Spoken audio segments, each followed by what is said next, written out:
ଗଞ୍ଜାମ ଜିଲ୍ଲା କବି ସୂର୍ଯ୍ୟନଗର ଜୋରଡ଼ା ଜିପିର ଜଣେ ସଦସ୍ୟ ଦଣ୍ଡପାଣି ଭାଇ ତାଙ୍କର ହାର୍ଟରେ ସମସ୍ୟା ଥିବାରୁ ସେ ଚିକିତ୍ସିତ ହୋଇ ଘରକୁ ଫେରିଥିଲେ ଏବଂ ହାର୍ଟ ସର୍ଜରୀ ହେଇଛି, ଯାହାଦ୍ୱାରା କି ସେ ଅର୍ଥନୀତି ହିସାବରେ ବହୁତ ଦୁର୍ବଳ ଅଛନ୍ତି। ତାଙ୍କୁ ସାହାଯ୍ୟ କରିବା ପାଇଁ ଓଡ଼ିଶା ଡ୍ରାଇଭର ମହାସଂଘ ଗଞ୍ଜାମ ଜିଲ୍ଲା ତରଫରୁ ଚେଷ୍ଟା କରାଯାଇଥିଲା। ପ୍ରତ୍ୟେକ ଭାଇମାନଙ୍କ ପାଖରୁ କଲେକ୍ସନ୍ କରି ଭାଇଙ୍କୁ 21,200 ଟଙ୍କା ଭାଇମାନେ ସାହାଯ୍ୟ ସହଯୋଗ କରିଥିଲେ। ମହମ୍ମଦପୁର ଗ୍ରାମ ପଞ୍ଚାୟତର ସୁଶାନ୍ତ ଭାଇ ଗାଡ଼ି ନେଇ ଚାନ୍ଦପୁରରୁ ଧବଳେଶ୍ୱର ଅଭିମୁଖେ ଯାଇଥିଲେ ଏବଂ ସେ ଫେରୁଥିବା ସମୟରେ କଟକ ଜିଲ୍ଲା ନିଶ୍ଚିନ୍ତ କୋଇଲି ପାଖରେ ଅତ୍ୟଧିକ କୁହୁଡ଼ି ଯୋଗୁଁ ରାସ୍ତାରୁ ଗାଡ଼ିଟି ଖସି ଯାଇଥିଲା, ଯାହାଦ୍ୱାରା ଭାଇ ସାହାଯ୍ୟ ସହଯୋଗ ପାଇଁ ଅନୁରୋଧ କରିଥିଲେ ଓଡ଼ିଶା ଡ୍ରାଇଭର ମହାସଂଘକୁ। ପରବର୍ତ୍ତୀ ମୁହୂର୍ତ୍ତରେ ନିଶ୍ଚିନ୍ତ କୋଇଲିର ଭାଇମାନେ ପହଞ୍ଚି ଭାଇଙ୍କୁ ସାହାଯ୍ୟ ସହଯୋଗ କରିଥିଲେ ଏବଂ ଖସି ଯାଇଥିବା ଗାଡ଼ିକୁ ଉଠାଇ ଭାଇଙ୍କ ଯାହା ବି ସମସ୍ୟା ଥିଲା ତା'ର ସମାଧାନ କରିଥିଲେ ଏବଂ ନିଶ୍ଚିନ୍ତ ଭାଇଙ୍କୁ ସାହାଯ୍ୟ ସହଯୋଗ ଯୋଗାଇ ଦେଇଥିଲେ। ଅନୁଗୁଳ ଜିଲ୍ଲା କଣିହାଁ ବ୍ଲକର ଜଣେ ଭାଇ ଗାଡ଼ି ନେଇ ଯାଉଥିବା ସମୟରେ ଖୋର୍ଦ୍ଧା ଜିଲ୍ଲା ଖୋର୍ଦ୍ଧା ବ୍ଲକରେ ଭାଇଙ୍କ ଗାଡ଼ିଟି ଅନ୍ୟ ଏକ ଗାଡ଼ି ସହିତ ଧକ୍କା ହୋଇଥିଲା, ଯାହାଫଳରେ କିଛି ସମସ୍ୟା ଉପୁଜିଥିଲା ଏବଂ ଭାଇ ଓଡ଼ିଶା ଡ୍ରାଇଭର ମହାସଂଘର ସାହାଯ୍ୟ ସହଯୋଗ ଲୋଡ଼ିଥିଲେ। ପରବର୍ତ୍ତୀ ମୁହୂର୍ତ୍ତରେ ଖୋର୍ଦ୍ଧା ବ୍ଲକର ଭାଇମାନେ ପହଞ୍ଚିଥିଲେ ଏବଂ ଭାଇଙ୍କର ସମସ୍ୟା ସମାଧାନ କରିବା ଉଦ୍ଦେଶ୍ୟରେ, କିନ୍ତୁ ପରବର୍ତ୍ତୀ ମୁହୂର୍ତ୍ତରେ ଯେହେତୁ ପୋଲିସ କେସ୍ ହୋଇଯାଇଥିଲା, ଭାଇଙ୍କ ଗାଡ଼ିକୁ ଶିଳ୍ପାଞ୍ଚଳ ଥାନାକୁ ନିଆଯାଇଥିଲା ଏବଂ ପରବର୍ତ୍ତୀ ମୁହୂର୍ତ୍ତରେ ଭାଇଙ୍କର ସମସ୍ୟାକୁ ସମାଧାନ କରିଥିଲେ। ଗଞ୍ଜାମ ଜିଲ୍ଲା କୁକୁଡ଼ାଖଣ୍ଡି ବ୍ଲକର ଜଣେ ଭାଇ ଗାଡ଼ି ନେଇ ଯାଇଥିବା ସମୟରେ ଖୋର୍ଦ୍ଧା ଜିଲ୍ଲା ଜଟଣୀ ବ୍ଲକ ଗଙ୍ଗାପଡ଼ାଠାରେ ଭାଇଙ୍କ ଗାଡ଼ି କିଛି ସମସ୍ୟା ହୋଇଥିଲା, ବ୍ରେକ୍ଡାଉନ୍ ହୋଇଯାଇଥିଲା। ତ ଭାଇ ସାହାଯ୍ୟ ସହଯୋଗ ଲୋଡ଼ିଥିଲେ ଓଡ଼ିଶା ଡ୍ରାଇଭର ମହାସଂଘର। ପରବର୍ତ୍ତୀ ମୁହୂର୍ତ୍ତରେ ଜଟଣୀ ବ୍ଲକର ଭାଇମାନେ ପହଞ୍ଚି ଭାଇଙ୍କୁ ସାହାଯ୍ୟ ସହଯୋଗ କରିଥିଲେ ଏବଂ ଭାଇମାନେ ନିଜେ ବହୁତ ମେହନତ କରିବା ସହିତ ଭାଇଙ୍କ ଗାଡ଼ିକୁ ସଜାଡ଼ିଥିଲେ ଏବଂ ପରବର୍ତ୍ତୀ ମୁହୂର୍ତ୍ତରେ ତାଙ୍କୁ ବିଦାୟ ଦିଆଯାଇଥିଲା।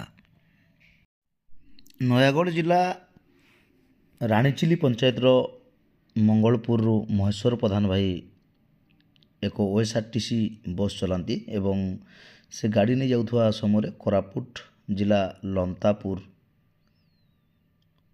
ପାଖରେ ଭାଇଙ୍କର କିଛି ସମସ୍ୟା ଘଟିଥିଲା, କିଛି ମାରପିଟ ଭାଇଙ୍କୁ କରିଥିଲେ ଆସି କିଛି ଲୋକ। ତ ଭାଇ ନିହାତି ଭାବରେ ସାହାଯ୍ୟ ସହଯୋଗ ପାଇଁ ଅନୁରୋଧ କରିଥିଲେ ଓଡ଼ିଶା ଡ୍ରାଇଭର ମହାସଂଘକୁ। ପରବର୍ତ୍ତୀ ମୁହୂର୍ତ୍ତରେ ଲମତାପାଟପୁରର ଭାଇମାନେ ପହଞ୍ଚି ଭାଇଙ୍କୁ ସାହାଯ୍ୟ ସହଯୋଗ କରିଥିଲେ ଏବଂ ମାଡ଼ ମାରିଥିବା ଲୋକ ନିହାତି ଭାବରେ ଭାଇଙ୍କୁ କ୍ଷମା ପ୍ରାର୍ଥନା କରିଥିଲେ। ଯାଜପୁର ଜିଲ୍ଲାର ଜଣେ ଭାଇ ଗାଡ଼ି ନେଇ ଯାଉଥିବା ସମୟରେ ନବରଙ୍ଗପୁର ଜିଲ୍ଲା ଝରିଗାଁ ବ୍ଲକ ତେଲନଦୀ ଜିପି ପାଖରେ ଭାଇଙ୍କ ଗାଡ଼ିଟି ବ୍ରେକ୍ଡାଉନ୍ ହୋଇଯାଇଥିଲା ଏବଂ ଭାଇ ସାହାଯ୍ୟ ସହଯୋଗ ପାଇଁ ଅନୁରୋଧ କରିଥିଲେ ଓଡ଼ିଶା ଡ୍ରାଇଭର ମହାସଂଘକୁ। ପରବର୍ତ୍ତୀ ମୁହୂର୍ତ୍ତରେ ତେଲନଦୀ ଜିପି ଏବଂ ଭେଲଗାଁ ଜିପିର ଭାଇମାନେ ପହଞ୍ଚି ଭାଇଙ୍କୁ ସାହାଯ୍ୟ ସହଯୋଗ ଯୋଗାଇ ଦେଇଥିଲେ ଏବଂ କିଛି ସମସ୍ୟା ଥିବାରୁ ଭାଇଙ୍କ ଗାଡ଼ିରେ, ଯେହେତୁ ଗାଡ଼ିଟି BS6 ଗାଡ଼ି ଥିଲା, ତେଣୁକରି ବିନା କମ୍ପ୍ୟୁଟରରେ କାମ ହୋଇପାରିନଥିଲା, ତଥାପି ଭାଇଙ୍କୁ କେମିତି ସୁରକ୍ଷିତ ରହିବେ, କେମିତି ସୁରକ୍ଷିତ କାର୍ଯ୍ୟ ହେବ, ନିହାତି ଭାବରେ ଭାଇମାନେ ଚେଷ୍ଟା ଜାରି ରଖିଥିଲେ।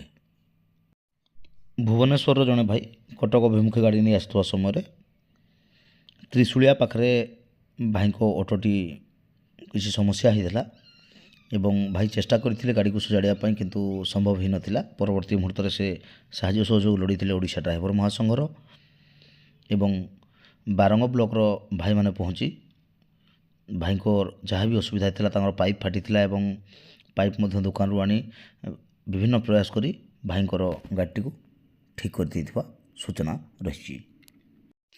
ନବରଙ୍ଗପୁର ଜିଲ୍ଲା ଚନ୍ଦାହାଣ୍ଡି ବ୍ଲକର ଜଣେ ଭାଇ ପାଟନାଗଡ଼ ଅଭିମୁଖେ ଗାଡ଼ି ନେଇ ଆସିଥିଲେ ବଲାଙ୍ଗୀର ଜିଲ୍ଲା। ତ ଭାଇଙ୍କ ଗାଡ଼ିଟି ପାଟନାଗଡ଼ରେ ଭୁଲବଶତଃ ଭାଇ ଜଣଙ୍କ ଗାଡ଼ି ଚାବିଟି ଭିତରେ ଛାଡ଼ି ଦେଇଥିଲେ ଏବଂ ତାଙ୍କ ଦରବାଜା ଖୋଲି ନଥିଲା, ଲକ୍ ହୋଇଯାଇଥିଲା ଗାଡ଼ିଟି। ତ ସେ ସାହାଯ୍ୟ ସହଯୋଗ ଲୋଡ଼ିଥିଲେ ଓଡ଼ିଶା ଡ୍ରାଇଭର ମହାସଂଘର। ପରବର୍ତ୍ତୀ ମୁହୂର୍ତ୍ତରେ ପାଟନାଗଡ଼ର ଭାଇମାନେ ପହଞ୍ଚି ଭାଇଙ୍କୁ ସାହାଯ୍ୟ ସହଯୋଗ କରିଥିଲେ ଏବଂ ଭାଇଙ୍କର ଯାହା ବି ଅସୁବିଧା ହେଇଥିଲା ତା'ର ସମାଧାନ କରିଥିଲେ।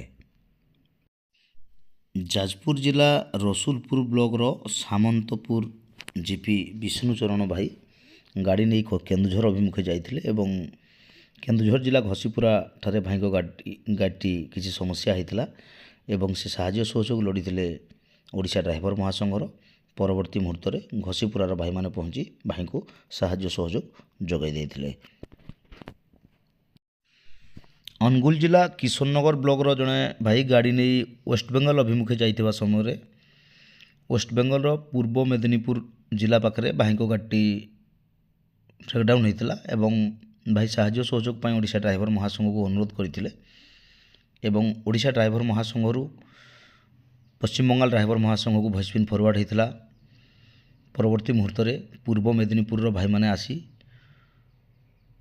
କିଶୋରନଗରର ଭାଇଙ୍କୁ ସମସ୍ତ ଭାଇମାନେ ମେହନତ କରି ଗାଡ଼ିଟିକୁ ଠିକ୍ କରିଦେଇଥିଲେ ଏବଂ ଭାଇକୁ ସାହାଯ୍ୟ ସହଯୋଗ କରିଥିଲେ। ଛତିଶଗଡ଼ ରାଜ୍ୟର ସରେଇକେଲା ଜିଲ୍ଲାର ଜଣେ ଭାଇ ଗାଡ଼ି ନେଇ କଟକ ଅଭିମୁଖେ ଆସିଥିବା ସମୟରେ କଟକ ଜିଲ୍ଲା ଆଠଗଡ଼ ବ୍ଲକ ଖୁଣ୍ଟୁଣି ପାଖରେ ଭାଇଙ୍କର ଗାଡ଼ିଟି ଅନ୍ୟ ଏକ ଗାଡ଼ି ସହିତ ବାଜିଥିଲା, ଯାହାଫଳରେ ଅନ୍ୟ ଗାଡ଼ିଟି କିଛି କ୍ଷତିଗ୍ରସ୍ତ ହୋଇଥିଲା। ତେଣୁକରି ବହୁତ ପଇସା ସେମାନେ ଡିମାଣ୍ଡ କରୁଥିଲେ। ଭାଇ ତ ସାହାଯ୍ୟ ସହଯୋଗ ମାଗିଥିଲେ ଛତିଶଗଡ଼ରେ, କିନ୍ତୁ ଭାଇଙ୍କ ପିନ୍ ଫରୱାର୍ଡ଼ ହୋଇନଥିଲା।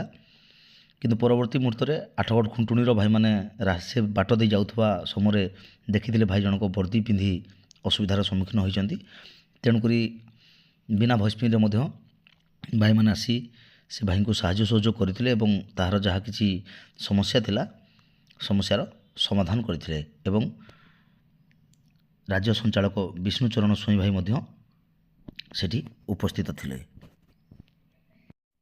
ଅନ୍ୟ ରାଜ୍ୟର ଖବର, ବିହାରର ଗୟା ଜିଲ୍ଲାର ଜଣେ ଭାଇ ଗାଡ଼ି ନେଇ ଯାଇଥିବା ସମୟରେ ଗୋଆରେ ଭାଇଙ୍କର ଗାଡ଼ିଟି ଦୁର୍ଘଟଣା ହୋଇଥିଲା ଏବଂ ଭାଇଙ୍କର ଦୁଇ ହାତ ଭାଙ୍ଗି ଯାଇଥିଲା, ଯାହାଫଳରେ ଭାଇ ବହୁତ ଅସୁବିଧାରେ ପଡ଼ିଥିଲେ ଏବଂ ସେ ଯୋଗାଯୋଗ କରିଥିଲେ ବିହାର ଡ୍ରାଇଭର ମହାସଂଘ ସହିତ।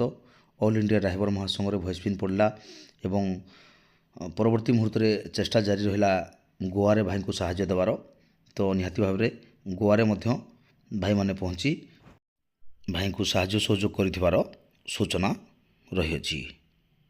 ଡ୍ରାଇଭର ମହାସଂଘର ପ୍ରତିଦିନର ଟେକ୍ନିକ୍ ଖବର ଜାଣିବା ପାଇଁ ମହାସଂଘ ଅପଡ଼େଟ୍ ଚ୍ୟାନେଲକୁ ସବସ୍କ୍ରାଇବ୍ କରନ୍ତୁ।